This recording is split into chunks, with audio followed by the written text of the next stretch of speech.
Mesdames et messieurs, bonjour. Bienvenue dans votre émission Diversité. Bienvenue sur ITV. Petit héros et grande émotion, l'apport de Hélène Flamand à la littérature jeunesse francophone. Ancienne résidente de la Saskatchewan, du Manitoba et québécoise d'origine, Dr Hélène Flamand vit à Edmonton depuis 2004.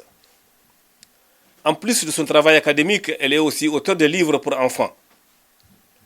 Intéressée à l'écriture depuis son enfance, c'est toutefois à travers son rôle de mère qu'elle s'est finalement décidée à publier les histoires destinées à amuser ses deux enfants.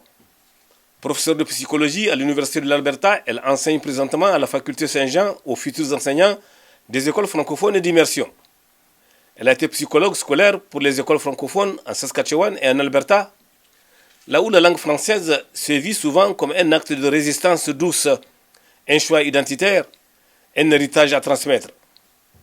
Son engagement dans l'enseignement et la psychologie scolaire l'a placé au cœur de dynamiques communautaires, là où les enfants deviennent les premiers porteurs d'un avenir pluriel. Docteur, qu'est-ce qui vous inspire le plus lorsque vous écrivez pour les enfants? Mon Dieu, quand j'ai décidé d'écrire pour les enfants, c'était beaucoup pour amuser mes propres enfants quand ils avaient l'âge du public auquel je destine mes œuvres.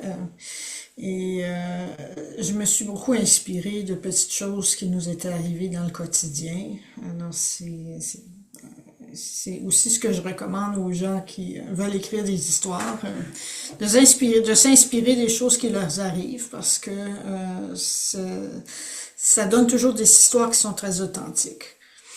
À travers ses livres jeunesse et ses recherches, elle incarne une témoin privilégiée de l'évolution des communautés francophones en milieu minoritaire. Elle a vu les écoles se transformer, les familles s'enraciner, les accents se mêler, les enfants grandir dans un monde où le français n'est pas toujours la langue de la rue, mais souvent celle du cœur.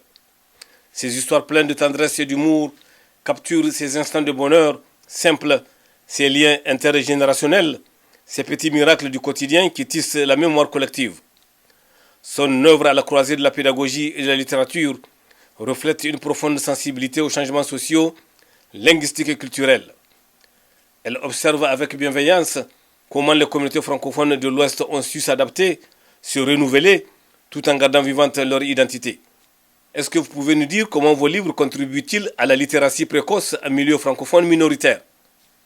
Eh bien, ça, c'est un sujet que j'ai beaucoup à cœur parce que aussi quand ce qui m'avait donné l'impulsion pour écrire, les toutes premières histoires que j'ai écrites, c'était inspiré par une des actions de l'enseignante de maternelle de mon fils actuellement.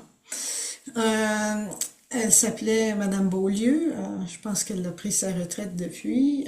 Et à chaque semaine, elle nous envoyait elle envoyait dans la famille de chaque enfant de sa classe un sac à dos avec quelques livres avec des thèmes de lapins, parce que mes premières histoires ont des lapins dedans, oui, des personnages animaux, oui. Et puis, il y avait aussi une peluche qui s'appelait Chouchou. Là, il fallait aussi tenir un journal. Alors, ça fait partie de la littératie précoce. Il faut lire à nos enfants si on veut qu'ils aiment lire et qu'ils aiment et qu'ils s'intéressent à l'apprentissage de la lecture. Il fallait aussi tenir un journal. Alors, qu'est-ce que le chouchou avait fait dans la famille de l'enfant pendant la semaine? Voilà, on s'est pris au jeu un peu avec mon fils et j'ai commencé à lui raconter des histoires de chouchou qui étaient pas dans les livres que l'enseignante avait envoyés. Et puis j'ai fini par les mettre sur papier. Il y en a certaines qui ont reçu une publication dans le Franco autour de 2005-2006. Excusez-moi les dates exactes. Et je les ai proposés par la suite aux éditions de la Nouvelle Plume, parce que je voulais vraiment donner, favoriser le développement de la littératie francophone locale. Alors, ce sont des histoires aussi auxquelles on peut on a une connexion en tant que personne qui vit dans l'Ouest, parce que ces lapins-là, oui, en fait, c'est des lièvres, on les voit partout, oui, dans nos jardins ici, donc ça me fait toujours plaisir quand des fois j'entends des enfants qui ont lu mes livres, et puis ils voient ces petits animaux-là, puis ils disent « Ah, c'est chouchou, ah, c'est coton ». Donc, il leur donne les noms des personnages. Mais lire aux enfants fait partie aussi de la prévention pour les troubles de l'apprentissage. Alors, la littératie précoce, c'est une des premières expositions qu'on peut faire. Alors, j'en ai fait un peu une mission. Donc, comme vous savez, j'enseigne au campus Saint-Jean à des futurs enseignants. Parfois, je supervise des stagiaires aussi. Alors, ils savent que je suis auteur. Il y en a beaucoup qui m'invitent. Je refuse jamais. Je demande jamais un sou. Que ce soit en milieu francophone et en immersion. Je vais aller lire à leurs enfants. S'ils me demandent d'aller lire à leurs enfants, ça va me faire plaisir. Assez souvent, j'ai signé des livres aussi. Donc, j'ai fait séance de signature. C'est pas tous les jours qu'on rencontre des personnes qui écrivent des livres non plus. Ouais. Donc, en ce sens-là, ce sont toutes des contributions qu'on peut faire. J'encourage aussi les gens à écrire ou même juste raconter leurs propres histoires à leurs enfants.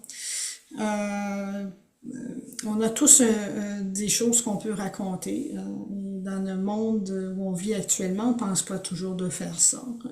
Elle ne se contente pas de raconter des histoires, elle documente à sa manière l'histoire d'un peuple qui persiste et qui rêve. Dans ses réflexions, Dr Flamand pourrait exprimer une conviction sereine qui nous dit oui, nous pouvons aspirer à un avenir florissant à condition de reconnaître la richesse de nos différences. L'inclusion pour elle n'est pas un mot à la mode, mais une réalité vécue dans les écoles, les familles et les livres.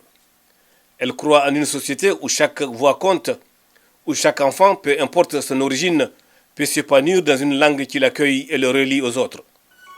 Que son exemple nous inspire aujourd'hui à continuer de bâtir ensemble une francophonie riche, plurielle et ouverte.